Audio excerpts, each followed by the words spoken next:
Hello, welcome to the Resume Format Workshop video offered by the Business Communications Center at the Naveen Jindal School of Management of the University of Texas at Dallas. In this video, you will learn about where to get free resume help from two JSOM resource centers. You will also learn about the role of artificial intelligence in the resume selection process. You will be able to locate the perfect template for your major and apply the JSOM, Naveen Jindal School of Management, formatting requirements. The video will help you begin developing your brand, one that will carry through to your cover letter and LinkedIn page. Before we get started, let's talk about the resume centers that can help you with your resume. All JSOM students qualify to visit two resource centers free of charge.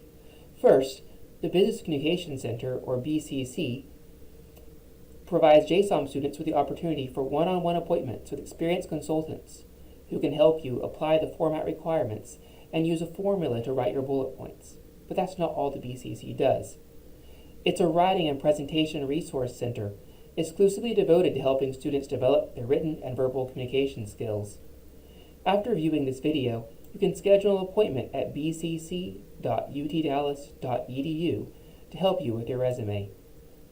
Once you have mastered the format and how to write a bullet point at the BCC, consultants at the Career Management Center, or CMC, are available to provide advice to adjust your bullet points for specific jobs.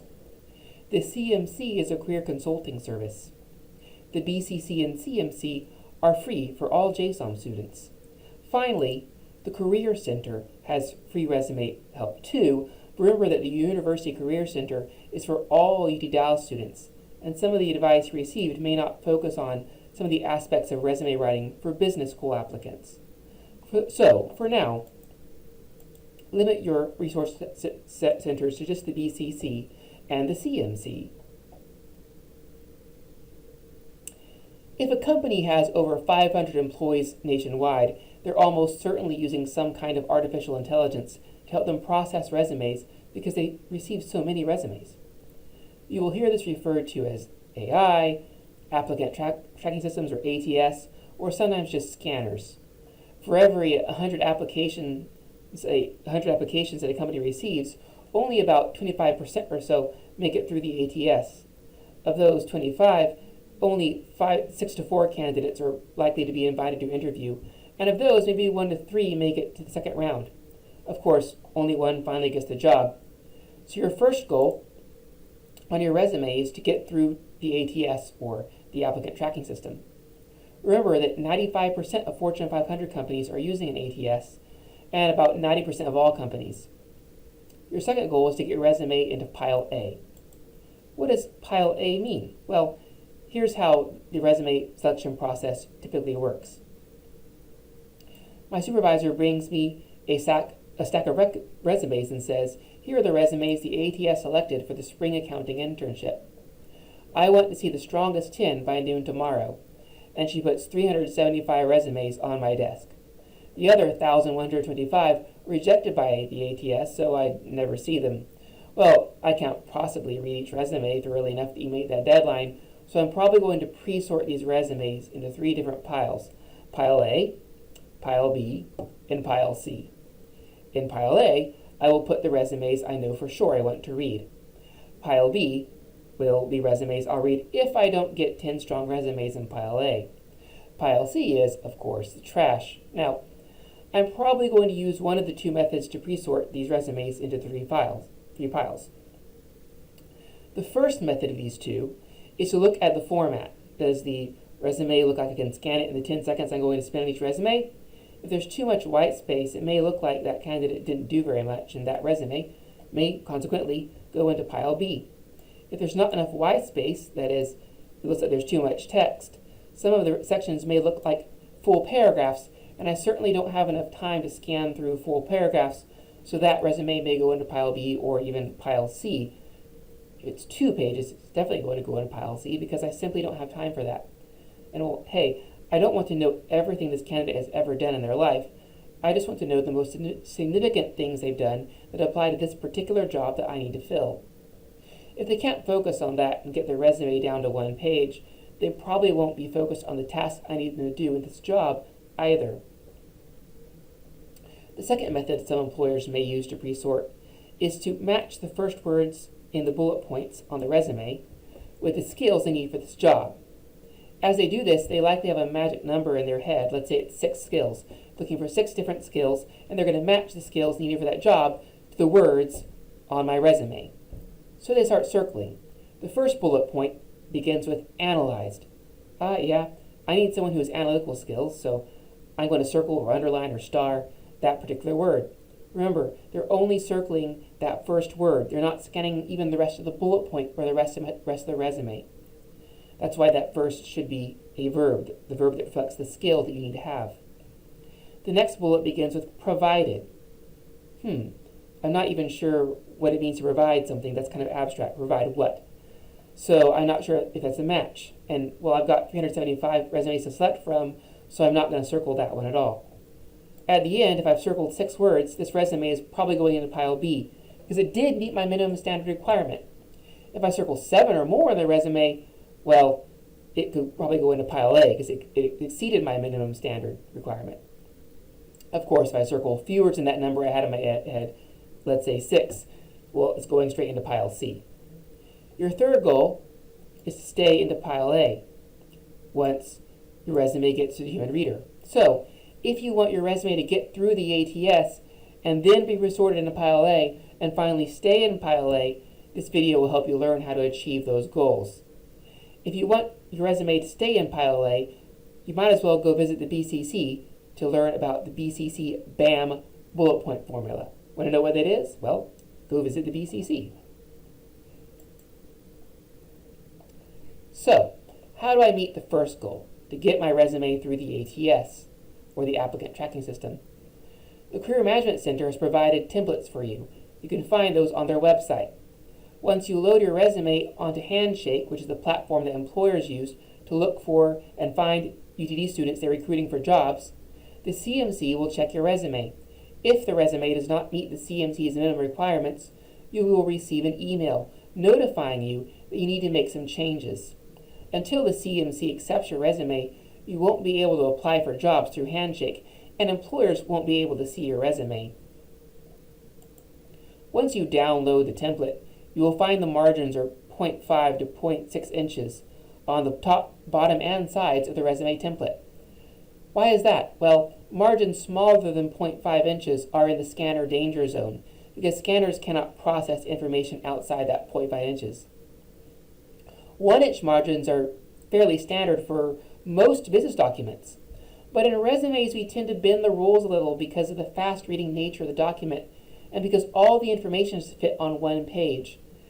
In this case, that is, in the case of resumes, 1-inch margins are too wide. They kind of make my resume look like I didn't have much to say about myself.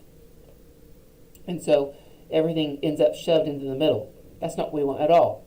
So we go ahead and set the margins to the 0.5 to 0.6 inches. On the resume, the font is Calibri style lettering. And on the template, this was chosen with the point size set at 11 points. The sections, like education, work experience, and so forth, are set up already in the template. You just use or delete them to match your experience. As you do this, you'll notice that the education section is first. Why is that? Well, education is not always the most important thing to an employer, but especially if you've been in the workplace for a while and accumulated lots of experience. But we still always put it first on a resume. The reason is that employers have a difficult time focusing on anything we say in our bullets until they know where we are in education. So let's say they're looking for someone for a summer internship or a job after graduation. The internship's looking for current students, and the person looking for after graduation is looking obviously for people who are graduating. So you get the idea. So as they do that, they want to know, does this person have a bachelor's? What is that bachelor's in? Is he or she working on a master's?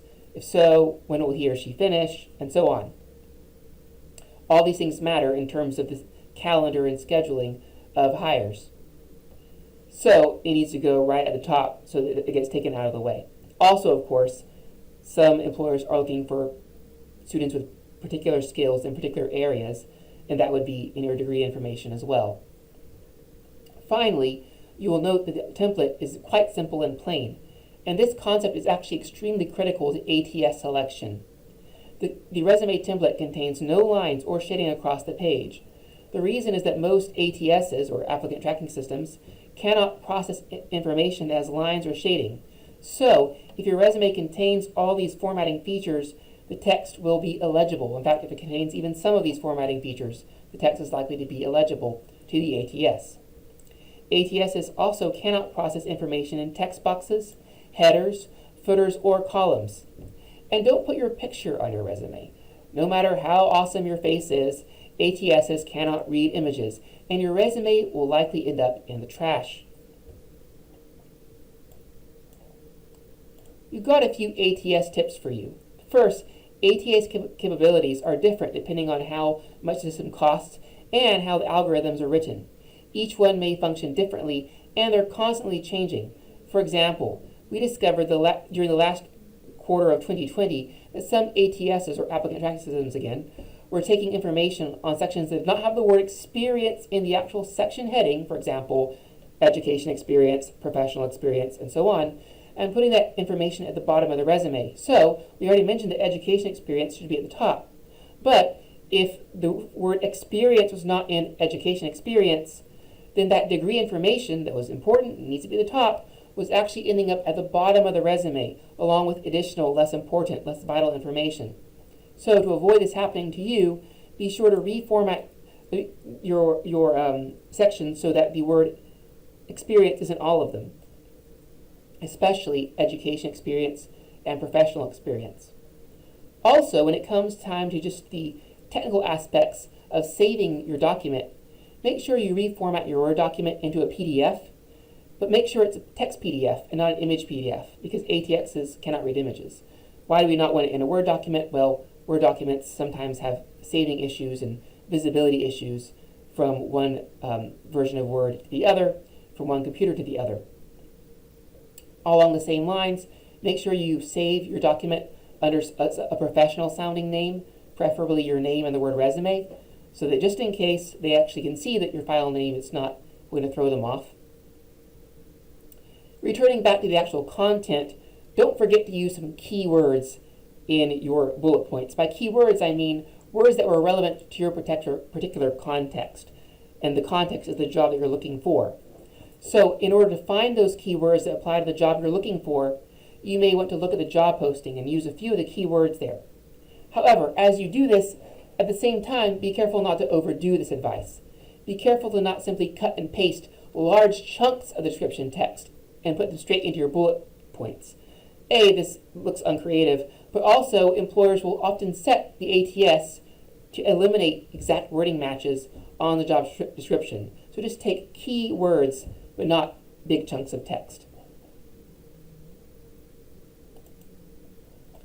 So let's see what that looks like in concrete form.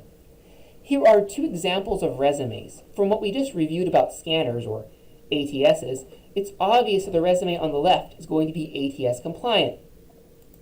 In fact, this is one of the examples on the Career Management Center website.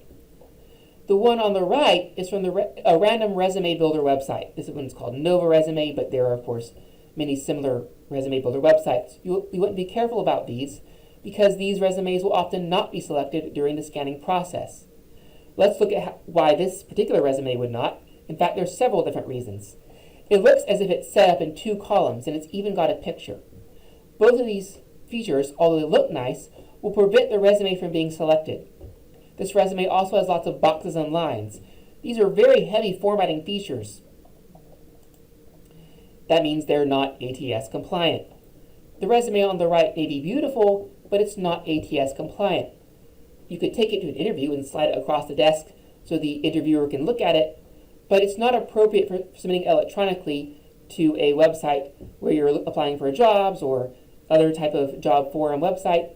In fact, you don't even want to take it to career fair, because often at the career fair, the recruiters will collect even the hard copies of the resumes and run them through scanners, just like they might do with digital copies. So you want to use the CMC template that has no lines, no pictures for most purposes, specifically anything that might be scanned, which is becoming more and more things that you might run into in the resume submission process.